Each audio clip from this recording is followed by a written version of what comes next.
Oi, turma, do livro Quem Ama Educa e Samitiba, Geração Zap.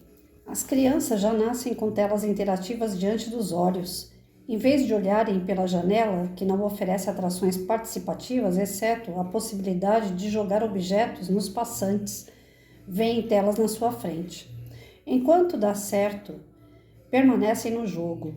Quando não conseguem superar obstáculos, em vez de fazerem novas tentativas, pegam outro. Simplesmente mudam de tela.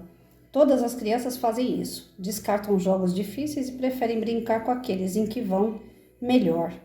Daí resulta o grande problema dessa geração, a incapacidade de lidar com frustrações, que se transpõem para os relacionamentos sociais.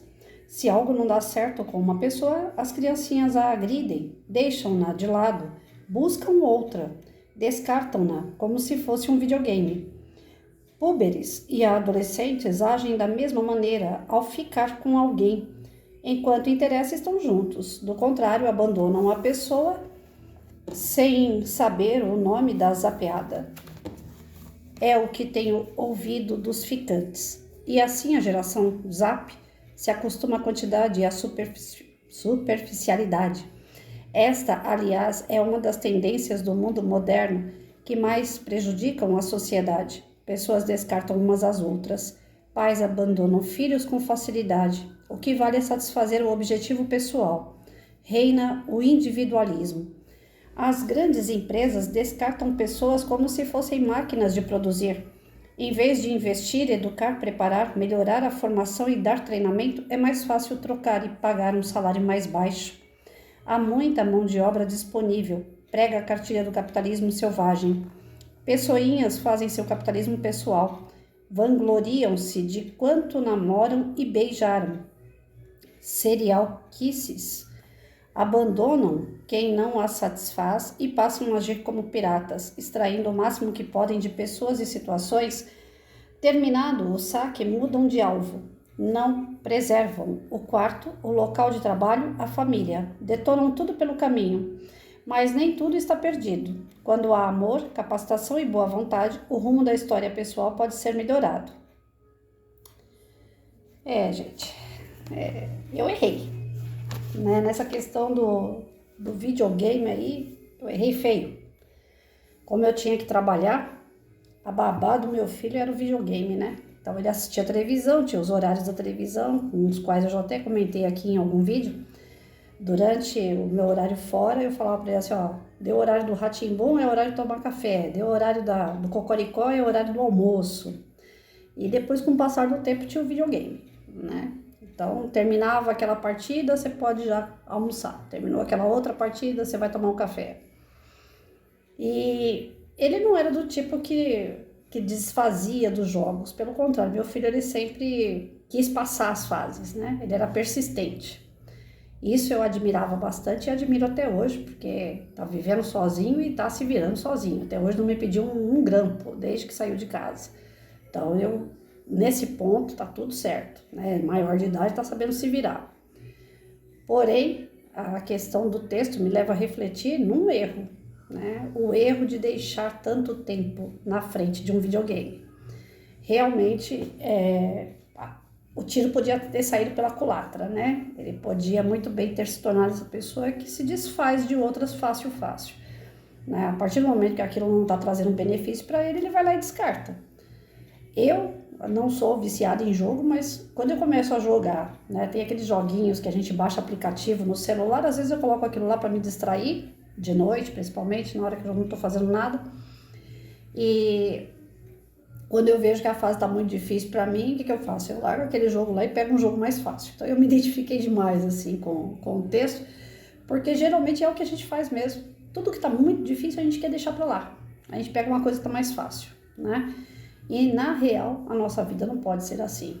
Nem tudo pode ser descartado, né? Um jogo, tudo bem, é uma diversão, não é um vício, é uma diversão. Se não está te divertindo, você vai jogar fora. Você vai buscar algo que venha refrescar a sua cabeça e não que te deixe nervoso, né? Às vezes eu tenho alguns joguinhos lá que eu começo a ficar aflita, porque é questão de tempo, você tem que fazer dentro daquele tempo ali, se você não consegue, né? Você perde tudo aquilo que você fez. Então, fica nervosa. Se fica nervosa, não tá fazendo bem.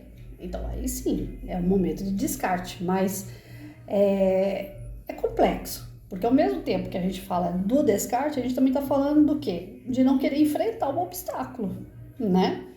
E isso, se a gente leva para o relacionamento pessoal, social, né? Nos meios que a gente vive, trabalho, escola, sei lá, num coletivo, onde nós estivermos, se a coisa estiver muito difícil, a gente descarta, como é que vai ser? Que geração é essa que nós estamos colocando aí? Nós viemos de uma que os nossos pais não abandonaram os seus ideais por nada, né? Passaram, às vezes, até fome, passaram necessidade. Nós viemos de uma geração onde o pai era praticamente o, o cara que sustentava a casa sozinho. E depois, sim, a mãe ia lá e colaborava, tal, e nós já fomos mulheres criadas para poder trabalhar fora, mas até a geração da minha mãe, poucas mulheres trabalhavam fora, a grande parte era do lar, né? É a dona de casa, aquela que cuida do marido e dos filhos. Então, a mudança da forma que a família leva hoje, né, que pai, mãe trabalha, filho fica em casa, às vezes o videogame é a saída, às vezes a televisão é a saída, né? E o fato de você entregar a educação do seu filho para um jogo, para uma televisão, você não sabe o que que isso está trazendo para essa criança. Quais são os valores que ele está agregando, né? O valor que muitas vezes um jogo traz é da competitividade, é de você superar o obstáculo. Mas será que a criança está adquirindo isso? Ou será que aquele obstáculo ela tem que vencer a todo custo também? Tem uns que tem que matar um monte de gente para poder ganhar o jogo. Então, assim, essa geração do Zap que está sendo colocada aqui, né, que tudo é no celular, tudo é no computador, é uma geração perigosa, porque está saindo do colo dos pais, está saindo do olhar dos pais, está saindo da educação que os pais querem dar para alguém que criou aquela situação, aquele jogo, ou sei lá, né, aquele filme. Né? Ontem eu estava assistindo um filme pela Netflix e estava passando assim a questão da guerra da Ucrânia e da Sérvia, né? Então mostrou as situações, né, de estupro, de morte, dois amigos próximos que jogavam bola juntos, porém eles moravam numa região onde tinha tanto pessoas da Sérvia como da Ucrânia, né? E naquele momento ali da guerra entre os dois países, aquela região que tinha um pouco de cada, como esses dois eram grandes amigos, tiveram que se dividir, tiveram que guerrear um contra o outro porque eram povos diferentes, né? Então, naquele momento, quem está assistindo aquele filme percebe, né, nítido, como a televisão influencia, como uma história pode influenciar, né?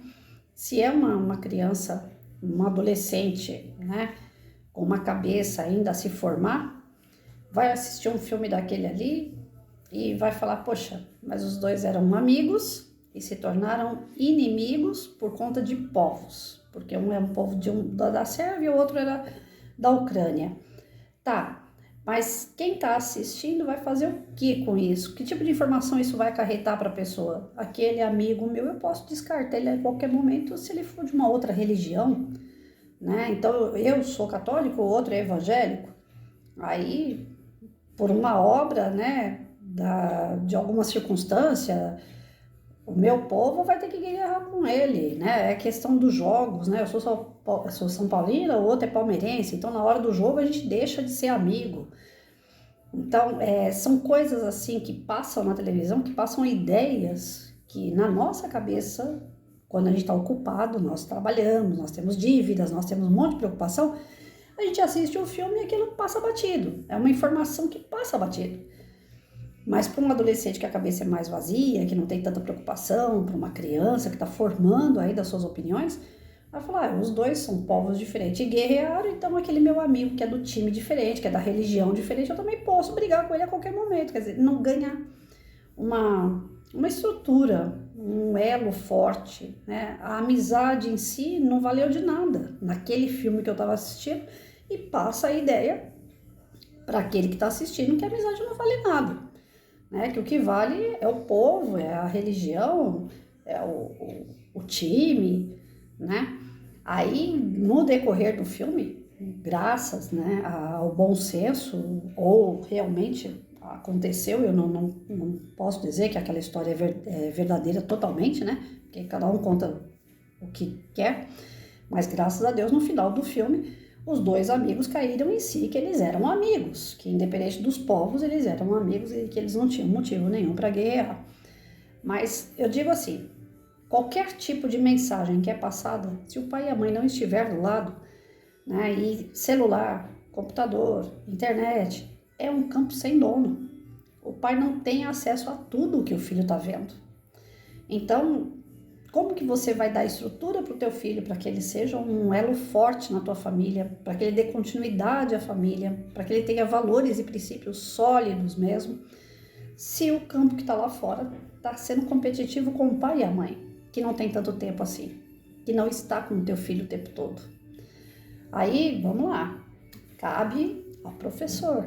Lá vai o professor na história, né? O que o pai e a mãe deixam a desejar, cai na mão, cai no colo do professor, né? Que aí o Joãozinho chega na escola e começa a apresentar problemas. Ele começa a desfazer dos colegas muito fácil. Ele começa a se isolar. Ele não tem amigos, os amigos dele é de conveniência. Você tá vendo? Eu tive alunos assim, gente, que era manipulador, usava o colega. Então ele tinha dificuldade de terminar a matéria, ele ia lá e sentava perto do colega, ele agradava o colega, ele dava o lanche pro colega. Aí o colega ajudava ele na circunstância, fazer um trabalho e tal, ou ele copiar a resposta do colega. Pronto, o colega daqui a pouco estava brigando com o colega, já estava indo pro lugar dele de novo, não queria mais saber do colega. Crianças de 8 anos manipuladoras. Vocês sabem o que é isso? Adulto, a gente ainda entende, teve uma jornada para o cara aprender a ser assim. Mas a criança manipuladora é terrível. E ela quer manipular o professor, ela quer manipular os pais chegam na escola cheios da razão. Né? Ela chega esbravejando com o professor, porque meu filho falou. Tá, o teu filho falou e agora você vai me ouvir. Eu sempre fazia isso. Pai e mãe que chegavam na porta da escola, a senhora vai ter que me ouvir. Eu falava, não, peraí, você que vai ter que me ouvir primeiro. Depois que você me ouvir, aí você tira a sua conclusão. Agora, o que o teu filho falou, aí eu tenho dó de você que tá dando só ouvido pro teu filho. Ouça o outro lado primeiro. Calma. Então, o professor ele tem que se impor. É um tal de professor, eu tenho medo de falar com o pai, porque a gente recebe processo, eu não quero encrenca, melhor eu não falar nada. Não, gente. A criançada que tá vindo aí, tá vindo cheia da razão. Eles usam e abusam de todos. Porque é isso, eles estão aprendendo a ser assim. Os pais não estão dando conta de ensinar princípios e valores trabalhando 20 horas por dia. Deixam a criança na mão da avó, deixam a criança na mão da tia, deixam na casa da vizinha, deixam na rua. Tem outras que ainda conseguem, né, algumas ONGs para fazer o contraturno, então a criança estuda 4 horas fica numa ONG. Mas de qualquer forma, não é o pai e a mãe que está educando, não é o pai e a mãe que está dando a estrutura para aquela criança. Então a criança se acha, né? E ela vai pegando conforme a conveniência dela. Ela vai pegando vícios, ela vai pegando jeitos, né, de manipular. E essas crianças manipuladoras são os jovens manipuladores e são os adultos manipuladores. Né? Tanto é que eles ficam competindo para ver quantos beijos, quantas pessoas eles beijaram, quantas pessoas eles ficaram. Né? Eu conheci uma pessoa adulta assim, deve ter 1000 por aí, mas eu conheci uma. Fui com essa moça uma vez numa lanchonete, não sei como que é o nome daquilo lá. Eu tava dentro de casa, aí me ligaram e falaram assim, Patrícia, vamos, eu acho que é vaca atolada, vaca louca, sei lá, é um negócio assim. É pro lado de Mogi, Suzano, eu não sei nem voltar lá e nem quero. Aí falaram pra mim que tinha música caipira lá, né, que tocava música sertaneja. Eu falei assim, eu gosto, né, de música sertaneja, só que eu gosto de ficar sentada escutando. Eu não sou de dançar, não gosto de balada, não gosto de barulho. Se é pra ficar sentado ouvindo música, eu gosto. Não, mas lá dá pra sentar, tal. Eu fui. A cada roubada que eu entro, aí peguei e fui. Fui eu e mais 2 professoras. Quando se fala de professor, você pensa que é uma pessoa séria, né?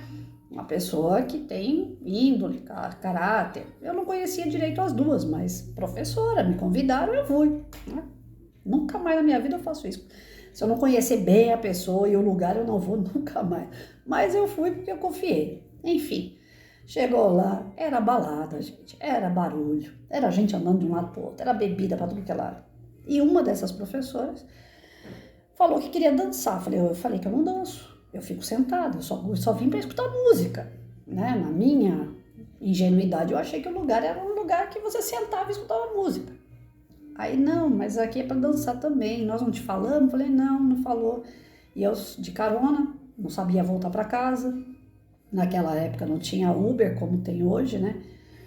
Tinha táxi, mas não tinha Uber. Aí eu peguei e fiquei lá, escutando os barulhos, tudo. Aí ela vinha na mesa de vez em quando, ela, beijei 1, beijei 2, beijei 3, assim foi a noite inteira. Cada vez que ela vinha na mesa, ela falava que tinha beijado alguém. Aí quando chegou no final daquela noite, horrível pra mim, não aproveitei nada, pra mim não era meu mundo, não tinha nada a ver comigo, eu tava no lugar errado, com as pessoas erradas. Quando terminou tudo aquilo, ela veio, e eu não conseguia sair do lugar, né, porque se eu saísse do lugar, eu não sabia voltar pra mesa. Então pensa a situação, foi constrangedora.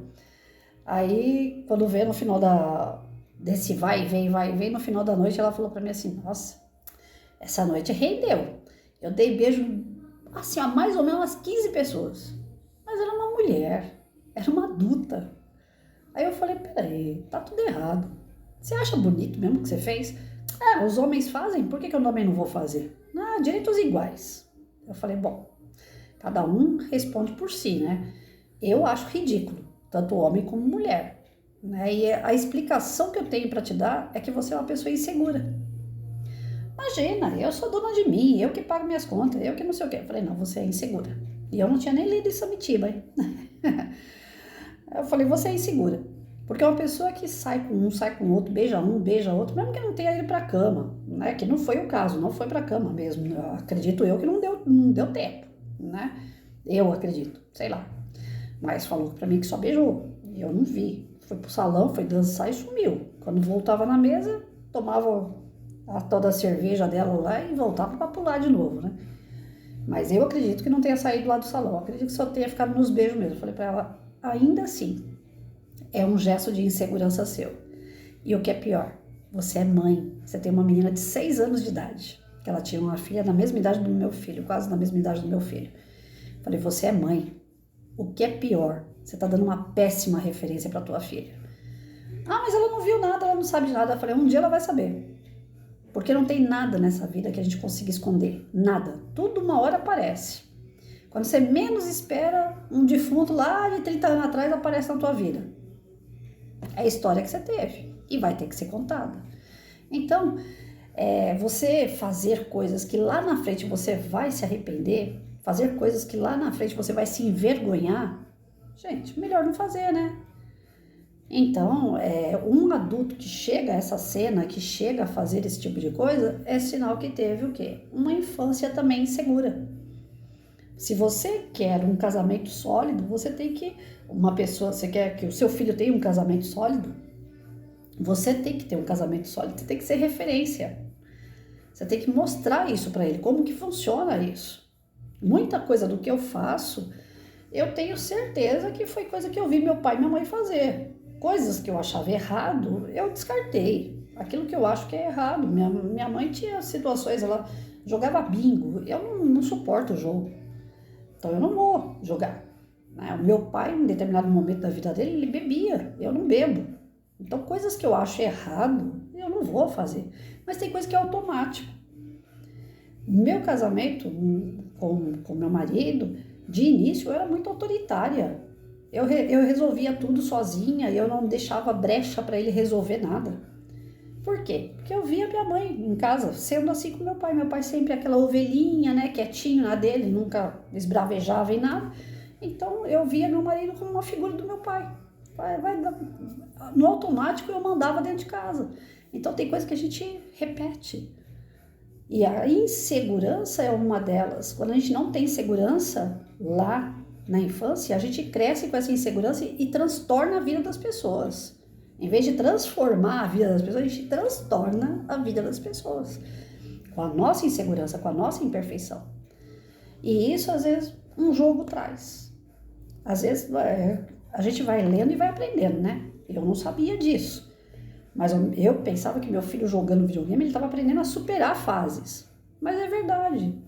Vai saber quantas vezes ele desistiu de algum jogo porque estava difícil. E isso, às vezes, não gera na cabeça dele hoje vontade de desistir de outras coisas, porque está difícil. Então, é uma coisinha à toa, né? Aparentemente à toa, mas que leva para a vida. É esse o grande mal dos pais, nas pequenas atitudes dos filhos, nas pequenas, nos conhecimentos que eles vão ganhando, que o pai não está por perto, não está monitorando. E essa geração Zap é muito difícil monitorar mesmo. O professor, então, como é difícil, porque o pai tem um filho dentro de casa para monitorar e não dá conta. Pensa o professor com 30, 40 crianças numa sala de aula, cada uma vindo de uma cultura diferente, de uma experiência diferente, famílias diferentes, visões diferentes, aprendizados diferentes. O professor fica ali, no meio daquela fogueira. O que eu vou fazer? A Mariazinha, ela gosta de malhação. O Joãozinho gosta de filme de matança. O Pedrinho gosta de ficar no videogame do Mario. Então, quer dizer, cada um com uma mentalidade diferente da outra, porque antes não. Antes era mamão com açúcar. Nossos professores pegaram mamão com açúcar. Todo mundo era pobre de marré-marré, ninguém tinha videogame, o mais que a gente assistia era o Sítio do Pica-Pau Amarelo na televisão, ia para a escola, tudo, né? Praticamente ali, andando praticamente no mesmo pé, né? Então o professor pegava assim, família que a gente, um era separado do pai, o outro pai tinha sumido, o outro pai morreu, eram situações dessa forma, mas eram algo pessoal, mais perto do professor. Hoje não, hoje o professor tem uma visão ampla numa sala de aula com uma série de coisas que até ele desconhece. Tem coisas que eu abro no meu celular, eu tenho senha no meu celular porque foi um aluno que colocou. Eu não sabia colocar senha no meu celular. Começaram a roubar celular aqui perto de onde eu moro. Na época eu pegava ônibus, o meu aluno preocupado comigo, ele falou, professora, a senhora não tem senha no teu celular? Eu falei, não, mas tem que ter, professora. Se o bandido roubar o teu celular, como é que vai ser? Eu falei, eu não sei, eu cancelo meu celular. Ele falou, não, mas ele pega todas as informações, então tem que ter senha. Um aluno de 8 anos colocou senha para mim. A senha que eu tenho no meu celular até hoje foi meu aluno que colocou. Então, para vocês terem uma ideia, a gente, quando professor, às vezes a gente está preso na sala de aula de 8, 12 horas por dia, a gente fica emburrecido, né? Porque a gente não tem o conhecimento que o mundo todo está aí, está dando. A molecada tem tempo, eles pesquisam uma série de coisas na internet. E a gente não tem tempo. Um amigo meu, ele monta as coisas para mim aqui em casa, os móveis, ele faz alguma coisa de manutenção na minha casa, olhando no YouTube. Tá tudo lá. Eu não sei fazer essas coisas. Então, o professor, ele fica atrasado mediante a internet e os meios, né, que a gente tem hoje para buscar informação. A criança não, a criança está sujeita a todas as informações. E os pais, se não monitoram isso, o professor também não consegue monitorar e essa geração está ficando cada vez mais solta. Porque está faltando o fundamental. O adulto ali do lado da criança, orientando passo a passo do que ela pode e o que ela não pode fazer. Ajudando a construir os valores e tirando os vícios dessa criança. Um ser humano, ele só tem valor. Ele só tem a honra dele, o nome dele, se ele tiver os princípios. E esses princípios não é a internet que dá. Somos nós, as pessoas que vão dar referência a essas crianças, que vão dar ensinamentos. Daquilo que deu certo para nós, a gente repassa. O que deu errado, a gente não repassa. A gente fala, eu fiz besteira, isso aqui não é para você fazer. Agora, a internet não. A internet é uma fábrica de sonho, tudo dá certo, tudo é bom. E esse tudo é bom, as crianças estão ficando fragilizadas, inseguras. E isso vai ser levado para o adolescente, para o adulto, que aí chega na época de trabalhar, como é que fica? Primeira coisa que o patrão fala que não gosta, eu vou embora, não preciso desse emprego, eu arrumo outro. E o patrão a mesma coisa, se ele for um cara inseguro, ele não vai investir no, no empregado dele. Ele vai fazer o quê? Você não quer trabalhar, você não quer fazer aquilo que eu quero, então tem outro que queira. E o outro ainda vai ser mais barato ainda. Então as pessoas não valem muito hoje em dia. Né? Por quê? Pela insegurança. A gente não dá valor a alguém porque nós somos inseguros. Então essa insegurança tem que ser trabalhada desde pequeno. Não pode deixar. Tá deixando jogar? Então fala, você vai ficar aí até você passar. Né? Você tem 1 hora para você passar. Você não vai sair desse jogo, você vai ficar nele, você vai insistir, porque você tem que passar, você vai conseguir passar. Ah, mas tem uma matemática para resolver aqui, mãe, eu não aguento mais. Não, eu não sei, não consigo aprender. Não, você vai ficar aí até você aprender essa matemática. Vamos lá, vou sentar com você, eu vou te ajudar. Então nós temos que ajudar essas crianças a enfrentar os desafios e não a desistir. Tem muito pai e muita mãe que vai falar assim, a professora passou isso daí, eu não sei porque ela passou isso, nem eu sei fazer isso, deixa isso daí. Quando chegar na sala de aula, a professora que ensina. Ela que é paga para isso. Se o pai e a mãe não ajudam também a estruturar isso, a necessidade de passar pelos obstáculos, como é que vai ser esse ser? Aí chega lá na escola cheio de razão, né? Ah, porque ele não consegue fazer, tem mãe que vem com pedra na mão. Ah, a senhora passou isso aqui para o meu filho, que isso? Mas nem eu sei fazer isso. Ué, se a senhora não sabe, mas ele está aqui para aprender, ele vai fazer. Não, mas eu não tenho como ajudar, não sei o quê. A senhora não tem como ajudar, mas aí tem o Zequinha, tem o Luizinho, tem os colegas da sala que vão ajudar. A senhora não tem nenhum parente, a senhora não tem nenhum vizinho. A minha mãe era praticamente analfabeta. Quando chegou no momento de fazer coisas que minha mãe não sabia me ajudar, ela pedia para vizinho. Quando a gente quer, a gente dá um jeito. Quando a gente não quer, a gente dá desculpa, né? Então é assim, se o professor passou, é porque tem uma necessidade. Eu já cansei de falar com o meu professor de matemática, né? Que eu reencontrei com ele na internet. Eu falei, poxa, professor, pra que equação de segundo grau? Até hoje eu nunca usei isso.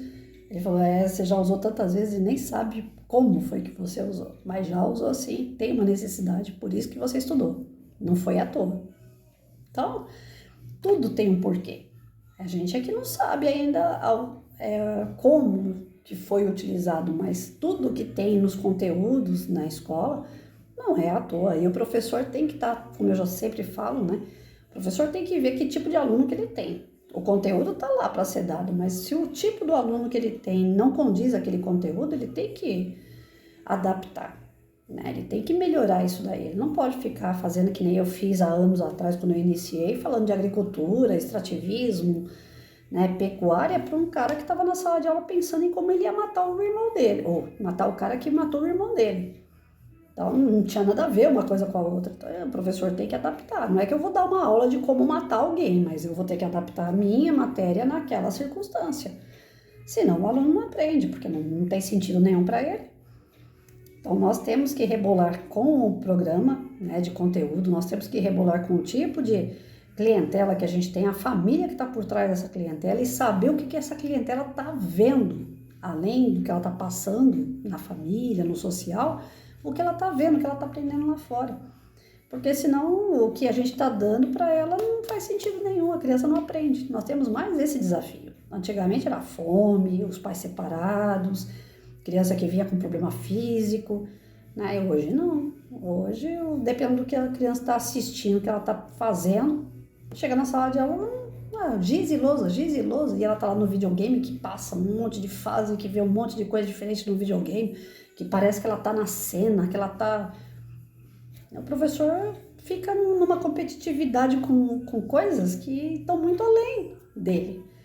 Então nós temos que correr contra esse prejuízo. O professor tem que ser mais criativo, tem que chamar mais o aluno, né? Chamar mais atenção nas suas aulas, tirar o aluno da sala de aula, levar o aluno para lugares onde ele está ensinando aquele conteúdo, nem que seja na pracinha, na esquina da escola. Mas tem que tirar a criança da sala de aula. Dar aula dentro da sala de aula, com giz e lousa, gente, já era. Não adianta. Isso aí não atrai mais as crianças. E elas estão muito espertas, elas estão vindo muito cheias de informação para ficar trancada numa sala com 4 paredes e 2 janelas. A criança não aguenta mais isso. Então é necessário que o professor rebole aí um pouquinho para que as aulas sejam mais divertidas, mais atrativas. A tecnologia que a criançada usa às vezes para o mal, né, sem querer, como um videogame, por exemplo, O professor tem que ter na sala de aula esses recursos também, audiovisual, né, que chame a atenção. Porque senão é uma luta desigual. A gente perde o aluno porque não tem o que oferecer de interessante para ele. Tem que ter algo que seja interessante para o aluno. Nossa, 30 minutos hoje, falei demais. Fiquem com Deus.